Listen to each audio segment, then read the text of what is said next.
Bienvenue sur Malaika, votre magazine. C'est un vrai plaisir pour moi de vous retrouver pour un nouveau sujet haut en couleur aujourd'hui que vous allez découvrir dans un petit moment. Alors restez avec nous pour découvrir le thème du jour.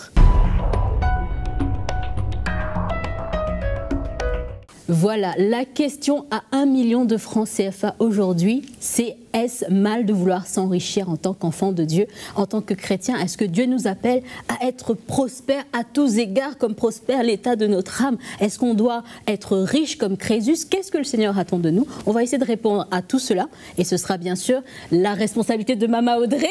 Mama Audrey pour répondre à toutes ces questions. C'est super. Ben voilà. Un de tes sujets de prédilection, je dirais. Ah oui, les finances. Exactement. Et on aura bien sûr Mama Janine pour avoir quelques retours de Kinshasa, pour voir un peu ce que les femmes ont dit par rapport à cela. Oui, et ben tu vas voir, c'est très intéressant. Ah, on a hâte, on a hâte. Et justement, Magali, qu'est-ce que tu nous as concocté pour Voilà un petit éclairage pour montrer un petit peu du contexte de ce que vit la femme africaine dans ce thème. Ok, on attend, on va écouter dans un petit moment. Et justement, Mama Audrey, aujourd'hui, on a un invité de taille. Béni. Amen. Extra béni. Vraiment, je ne peux pas dire mieux. Voilà. Exact. Mama Audrey n'est pas venue seule. Elle est venue avec sa meilleure moitié, sa deuxième moitié. Meilleure, je suis pas ça. Sa moitié, on va dire. Sa moitié. Donc, Papa Mickey, merci beaucoup d'être avec nous. Toujours un plaisir. Ah. Et on aura justement l'occasion d'entendre ce que la parole de Dieu nous dit à ce sujet. Absolument. Vous l'avez entendu, est-ce mal de vouloir s'enrichir en tant qu'enfant de Dieu? Qu'est-ce que le Seigneur attend de nous dans ce domaine?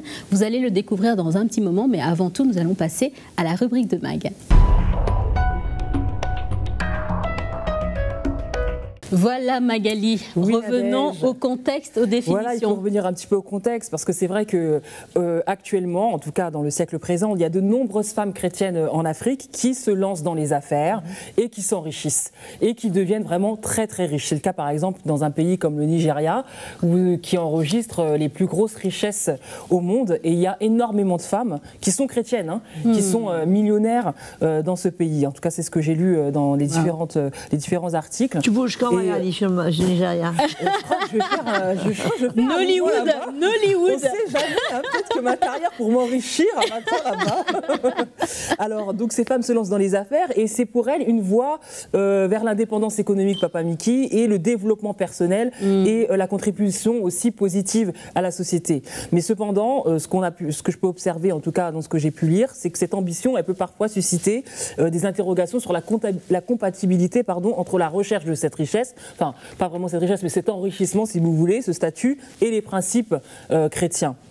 Donc, comme je le disais, de plus en plus de femmes africaines se lancent dans les affaires, se lancent dans l'entrepreneuriat. Selon diverses études, l'Afrique subsaharienne a l'un des taux les plus élevés, Mama Audrey, des femmes entrepreneurs dans le monde. Donc, il y a beaucoup de micro-entreprises qui se développent dans les secteurs du commerce, de l'agriculture, des services et de l'artisanat.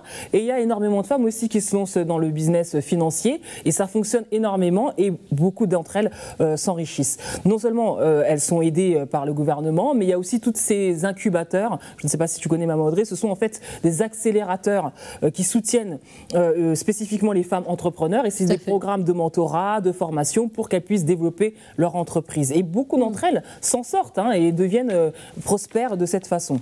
Alors dans l'Église, c'est un autre constat, parce que bon, souvent il y a des doctrines de la prospérité, du développement personnel, de l'excellence, on connaît comment ça se passe. Et il y a beaucoup aussi ce genre de doctrines qui emmènent les femmes à devenir riches, qui prônent l'émancipation financière de la femme, parfois de manière très exacerbée. Et vous avez des femmes parfois qui arrivent dans les assemblées avec des sacs de luxe, habillées vraiment de manière très outrancière.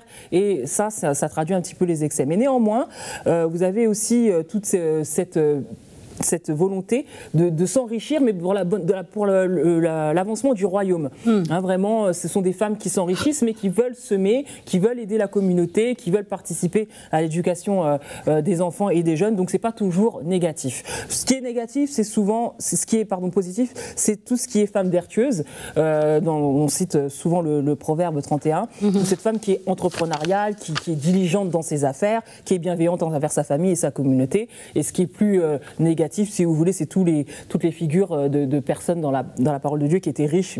À titre d'exemple, vous avez Abraham, Job et Salomon, qui étaient vraiment très très riches, et on les cite un peu dans les doctrines, dans les prédications, comme des exemples de prospérité. Donc voilà un petit peu ce que je pouvais dire sur ça. Ok, prospérons, Voilà. prospérons. On ne sait jamais, hein. Peut-être que je deviendrai riche aussi. Peut-être. Est-ce que tu seras plus heureuse? En tout cas, je pourrais m'acheter ce que je veux. Merci en tout cas Magali. Justement, Mama Janine à Kinshasa, quel est le point de vue des femmes sur le terrain concernant cette question?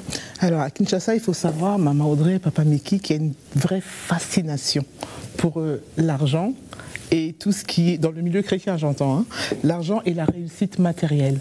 Et les chrétiens sont vraiment en admiration devant les gens riches, et ils vont tout faire pour vouloir s'identifier à cela. Alors bien entendu, la doctrine de la prospérité alimente tout cela, cet état d'esprit, et les pasteurs relayent et alimentent bien tout ça pour que les gens et les chrétiens soient vraiment dans cette recherche-là.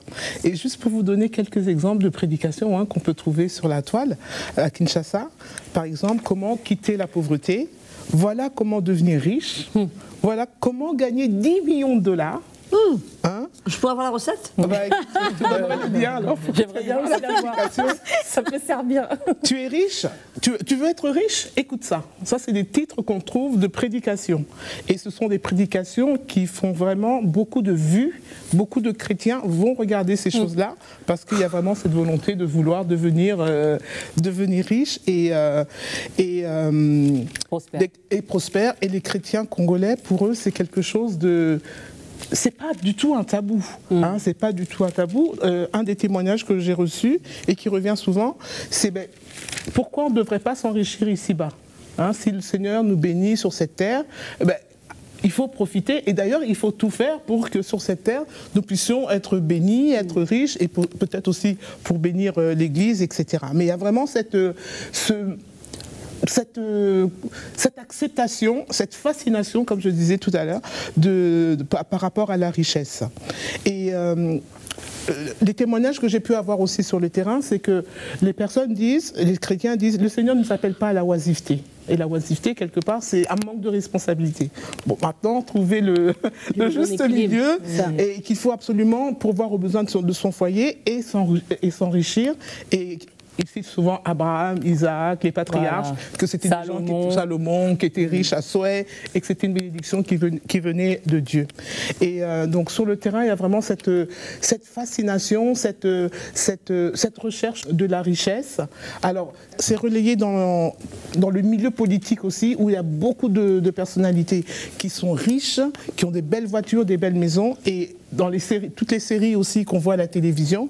Et donc sur le terrain, toutes les personnes que j'ai pu rencontrer ont ce désir de devenir riches. Il faut savoir que tous ces pasteurs-là qui font des prédications, ce sont des grandes églises, donc ils ont beaucoup d'adeptes et beaucoup de gens les suivent. Maintenant, sur le terrain, il y a quand même des personnes qui disent quand on est une famille chrétienne, il faut qu'on prenne ses responsabilités, sans rentrer dans des grandes doctrines d'enrichissement, mais quand même, il y a une famille qu'il faut nourrir, etc. Et si Dieu bénit et qu'il enrichit, pourquoi pas? Et quand on voit les célibataires, eux aussi, ils ont ce genre de discours, dans le sens qu'il faut vraiment se nourrir, il faut assurer sa subsistance. Et être riche, pourquoi pas, puisque c'est le Seigneur qui bénit, c'est le Seigneur qui donne, mais pas à n'importe quel prix. Et je vais juste terminer en donnant le témoignage de cette sœur qui dit que pour elle, l'argent, c'est un instrument. Elle a suivi les ateliers que Maman Audrey a fait sur la gestion des finances. C'est ça. Et elle a compris que c'était vraiment un instrument pour bénir d'abord les autres et après pour se bénir soi-même. Et elle a mis en place donc tous les conseils que tu as bien pu donner sur cet atelier. Soutenir l'Église, soutenir ceux qui sont dans le besoin. Elle n'a pas beaucoup d'argent, mais elle dit c'est incroyable. Quand je fais mon enveloppe pour l'Église, pour soutenir ceux qui ont besoin, il reste tellement peu pour moi, mais je vois la fidélité du Seigneur, que mon enveloppe, j'arrive quand même non seulement à la garder, mais encore le Seigneur me bénit. Et pour elle, l'argent, c'est pas pour s'enrichir, mais c'est vraiment pour servir. Et comme tu dis, c'est un serviteur et c'est pas un maître. Amen. Super. Alors, Moi, je vais embrayer sur une question qui est au fait une observation, Maman Audrey. Il y a une expression au Cameroun qu'on aime bien utiliser, on est le riche de quelqu'un, on est toujours le riche de quelqu'un. Jusqu'où est-ce que peut s'arrêter cette recherche d'argent, d'enrichissement? Parce que si quelqu'un a 100, demain il a 1000, il va vouloir avoir 10 000. Donc finalement, est-ce que la parole de Dieu parle de cette recherche, de cette avidité d'avoir toujours plus, toujours plus? Ben, la parole de Dieu est très claire à ce sujet. Même dans le livre des Proverbes, il dit pourquoi est-ce que tu veux regarder quelque chose qui va disparaître bientôt, car l'argent va se faire des ailes comme l'aigle et va s'envoler vers le ciel.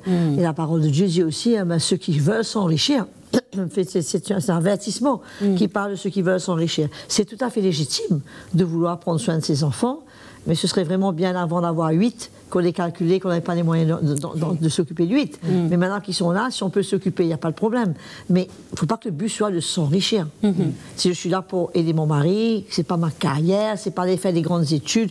J'ai vu, moi, que beaucoup d'Africains, ils étudient. Ah oui. Ils ont dépassé l'âge d'études. Moi, j'ai une amie que je trouve qu'elle devrait être avocate, mais elle ne veut pas étudier.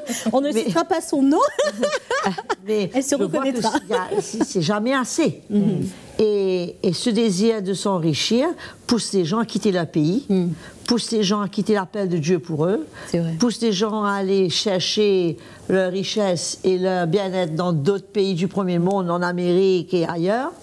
Et c'est très malsain d'avoir ce désir de s'enrichir, puisque c'est pas du tout le cœur du Seigneur, c'est l'avarice, c'est la convoitise, cette histoire de voisin là. Oui. Et qu'est-ce qui se passe si mon voisin a plus que moi? Je vais convoiter. Mais je pense qu'on doit être content, satisfait de ce qu'on est, de ce qu'on a, et avec les moyens que le Seigneur nous donne, pouvoir bénir les gens, pouvoir soutenir sa famille, mais il ne faut pas que ça devienne une course. Papa Mickey veut rebondir là-dessus.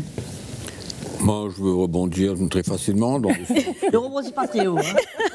Dans le sens qu'en écoutant Magali, en écoutant Maman Janine, je réalise que tous ces prédicateurs se tournent vers l'Ancien Testament et ne se positionnent pas dans la Nouvelle Alliance qui appartient bien sûr à l'Église et ne cherchent pas l'enseignement de Christ ni l'enseignement des apôtres pour guider leur vie. Et ils se tournent vers l'Ancien Testament pour essayer de prouver ce qu'ils disent. Alors, bon, c'est tout un enseignement là-dessus, mais bon, ça c'est la première chose. La deuxième chose, c'est qu'il y a deux attitudes quand on veut avoir de l'argent. Il y a une attitude où on cherche à être riche pour Dieu. Pour Dieu. Et là, Jésus donne un avertissement extraordinaire à cet homme qui avait des terres et qui se réjouissait de tout ce qu'il avait, etc., construire d'autres greniers, etc. Il dit, ah ben maintenant, mon âme, réjouis-toi, etc., etc. Et la parole que le Seigneur lui dit, il dit, mais Dieu lui dit, insensé, cette nuit même, ton âme te sera recommandée, et ce que tu as préparé, pour qui sera-ce? Il en est ainsi de celui qui amasse des trésors pour lui-même et qui n'est pas riche pour Dieu. Donc, il n'y a aucun problème quand on a une vraie motivation de vouloir recevoir la bénédiction du Seigneur dans le but de bénir le royaume de Dieu, les gens, tout ce qui concerne, tout ce qui est attaché avec le Seigneur, avec son cœur. Alors, ça c'est un. Maintenant, la deuxième attitude, elle est totalement contraire au cœur du Seigneur.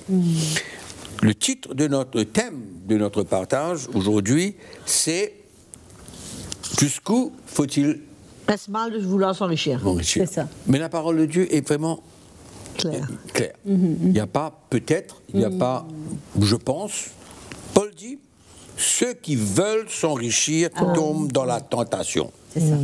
Dans le piège, dans beaucoup de désirs insensés et pernicieux qui plongent les hommes dans la ruine et la perdition. Donc c'est clair. Si on a une attitude, comme tu viens de parler de ce qui se passe dans l'église au Kinshasa, c'est dramatique parce que le chrétien ni le prédicateur n'a droit de proclamer des bénédictions et des promesses fausses aux chrétiens pour le montrer comme quoi que Dieu veut qu'ils s'enrichissent. Ce n'est pas du tout le cœur de la Nouvelle Alliance, ce n'est pas du tout le cœur du Seigneur envers les chrétiens, c'est loin de là. Au fait, c'est le contraire. L'apôtre Paul et l'auteur du livre des Hébreux nous parle comment le chrétien doit vivre dans le contentement. Et de dire que le Seigneur bénit ceci, bénit cela, parce que le Seigneur bénit, alors j'ai le droit à ça, à ça, à ça. C'est totalement contraire à l'enseignement du Nouveau Testament. Alors, c'est pourquoi il nous faut faire bien attention, nous, les chrétiens, et surtout tous ces chrétiens qui sont pris au piège par des mercenaires, des voleurs, des pilleurs dans le corps de Christ, pour tourner le cœur des chrétiens vers les choses matérielles, pour posséder ceci, posséder cela. C'est contraire. Alors, il faut réaliser quel est le cœur de l'Évangile, quel est l'esprit de l'Évangile, qui est totalement clair. Nous sommes appelés à vivre dans le contentement. C'est-à-dire selon la volonté de Dieu, dans les mains du Seigneur, et s'il veut nous bénir, c'est merveilleux.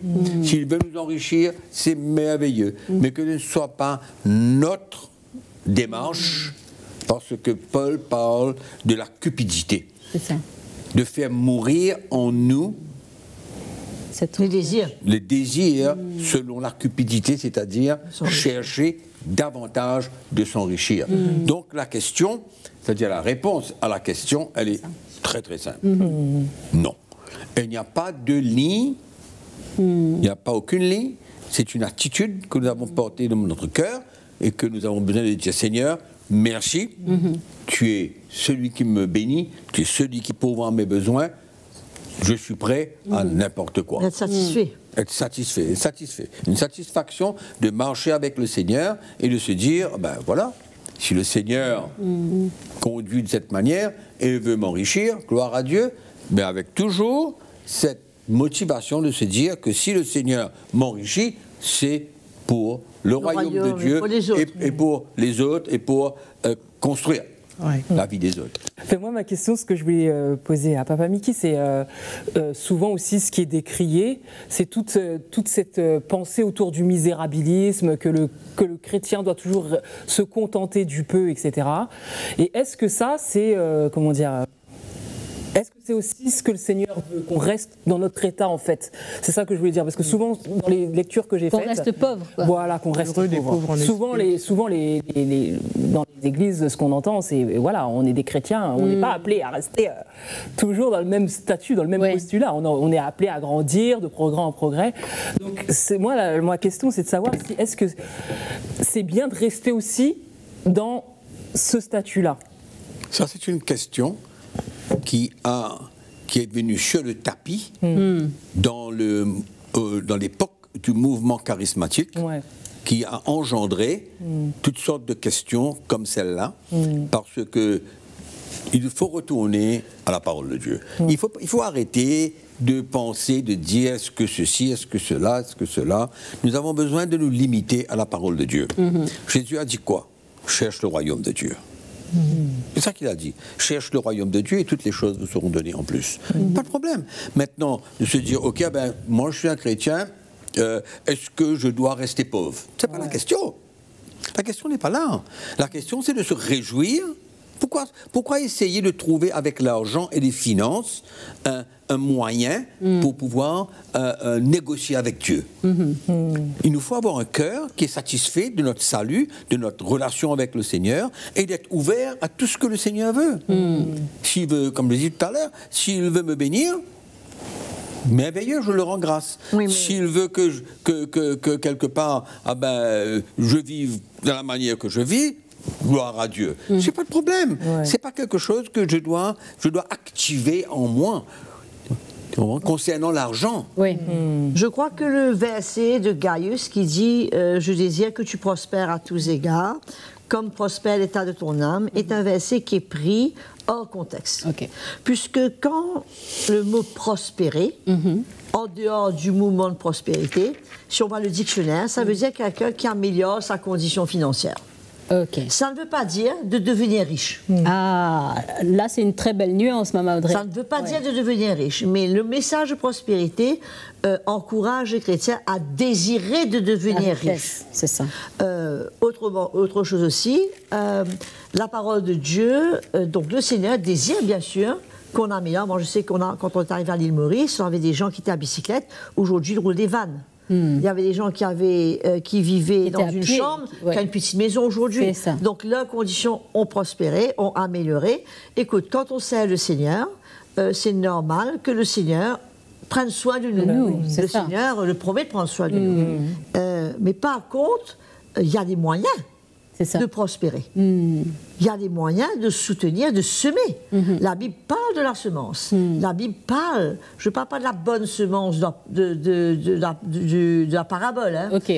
Paul dit, celui qui sème peu, il va récolter peu. Il y a des chrétiens qui ne sèment rien. Et donc, si tu ne donnes rien à Dieu pour te bénir, comment est-ce que Dieu aussi va te bénir? Bien sûr. Donc, c'est quand même, moi je crois que le cœur du Seigneur, c'est pas qu'on devienne riche, mais le Seigneur veut nous aider à prendre soin de nos enfants, à avoir la nourriture sur notre table. Bien sûr qu'il y a des moments où on n'a pas, on reste dans le contentement, mais ce n'est pas des situations qui doivent perdurer éternellement. Bon, maintenant, pour revenir à Salomon, puisqu'on parle de beaucoup de Salomon, on parle beaucoup d'Abraham, Salomon n'a jamais désiré s'enrichir. Au contraire, Dieu lui a dit, qu'est-ce que tu veux? Dis-moi ce que tu veux, je te donne. C'est quelque chose à considérer. Et il a dit, moi, ce qui m'intéresse, c'est que tu me donnes la sagesse pour conduire ton peuple. Et Dieu lui a dit, parce que tu n'as pas demandé des richesses, tu auras la sagesse, mais je te donnerai aussi les richesses. Ça a été une bénédiction de la part de Dieu. Abraham, il n'a jamais été question d'argent. Il n'a jamais été question d'argent. Abraham, le Seigneur a dit, quitte ton pays, va avec ta famille. Il n'a même pas dit où il allait. Il lui a dit, en route, je te dirai où aller. C'est ça. Mais Dieu a béni Abraham. C'est un homme qui a marché avec Dieu, qui avait un cœur selon Dieu, qui était droit, qui était intègre. La bénédiction de Dieu était dans sa vie. Job, la Bible parle de Job, c'est un homme intègre dans toutes ses voies, qui craint Dieu. Satan dit à Dieu, tu lui as donné un paquet de choses. Le Seigneur dit, qui enlève. On va voir si ça change quelque chose. Après, Satan revient dire, oui, mais c'est bien facile, là. C'est rien, ça, mais si tu touches chair pour chair.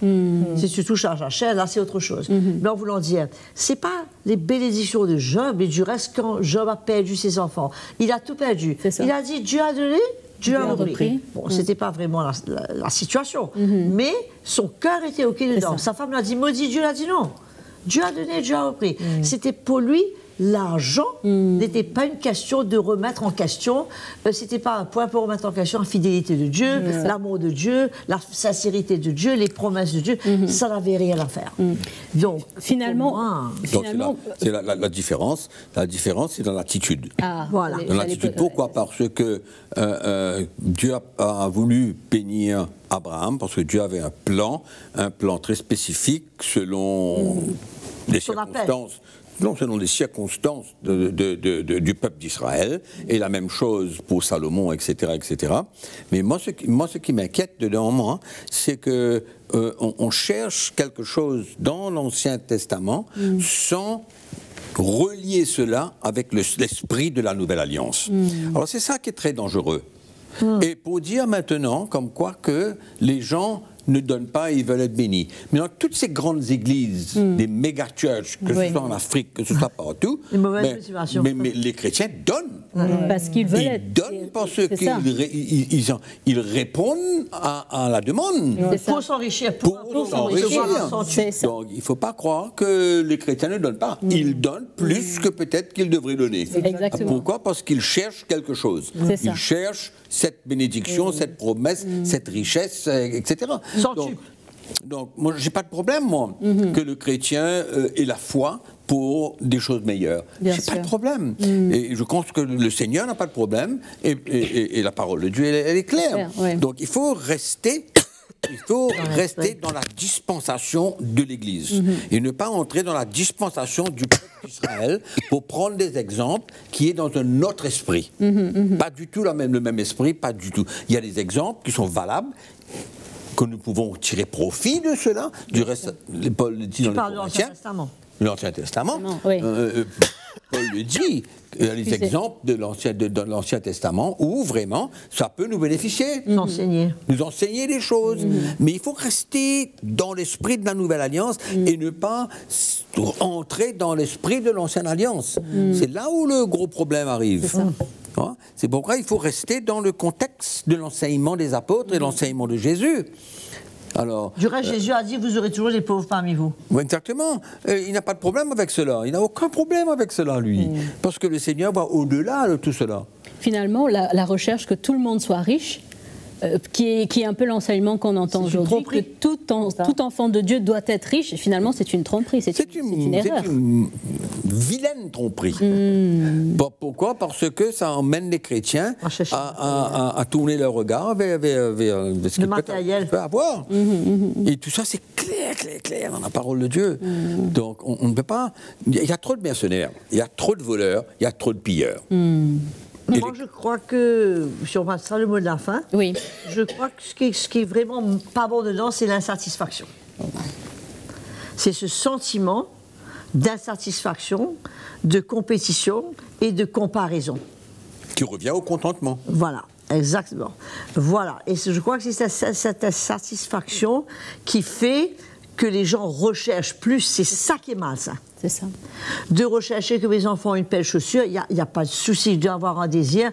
Même demande de Seigneur, écoute, de m'aider pour acheter des chaussures pour mon enfant, c'est pas un problème. Mais cette insatisfaction, et quelque part, finalement, si on réalise, on devrait tous être satisfaits du fait d'avoir été sauvés.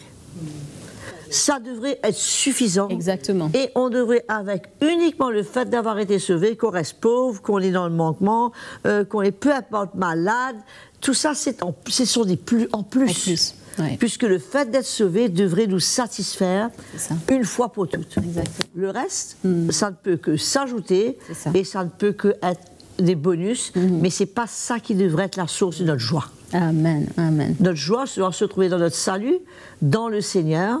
Et si par sa grâce, comme l'a dit Mickey, il nous bénit, c'est merveilleux. Maintenant, si par la foi, nous, on fait confiance au Seigneur pour prendre soin de nous, moi, je crois que le Seigneur est fidèle. Bien sûr. Il est fidèle. Il nous a donné aussi des moyens pour pouvoir activer un miracle de sa part, pour faire bouger sa main. Et moi, je crois qu'il y a tout ce qu'il nous faut avec le Seigneur, mais aussi longtemps qu'on reste avec la bonne attitude, qu'on reste, comme dit Mickey, dans l'Évangile, dans l'esprit d'Évangile, qu'on ne s'écarte pas et qu'on ne devient pas comme les gens du monde, à rentrer dans une course qui n'est pas la nôtre. Paul dit, lui, court pour remporter le prix, qui est la vocation céleste en Jésus-Christ. Et dans Éphésiens, il nous dit, on doit courir vers la perfection, afin de ressembler de plus en plus à Jésus. Jésus n'est pas mort pour qu'on devienne riche. Jésus est mort pour qu'on devienne comme lui. Amen, amen. On retient vraiment cette phrase. Merci beaucoup, Maman Audrey, et bien sûr, Papa Mickey, pour cet éclairage biblique concernant un sujet qui n'est pas toujours évident. Merci beaucoup, Maman Janine, et bien sûr, Magali. Et vous l'avez entendu, nous sommes riches en Jésus grâce au salut, grâce au sacrifice que Jésus a fait pour nous. Le reste, ce n'est que du bonus. Alors, j'espère que vous avez été vraiment bénis par ce programme et nous vous demandons de rester connectés sur toutes nos plateformes, sur Facebook, sur Instagram, sur YouTube et bien sûr d'en parler à toutes les personnes que vous rencontrez. Malaika est là pour vous. Je vous dis à très très bientôt pour un autre programme.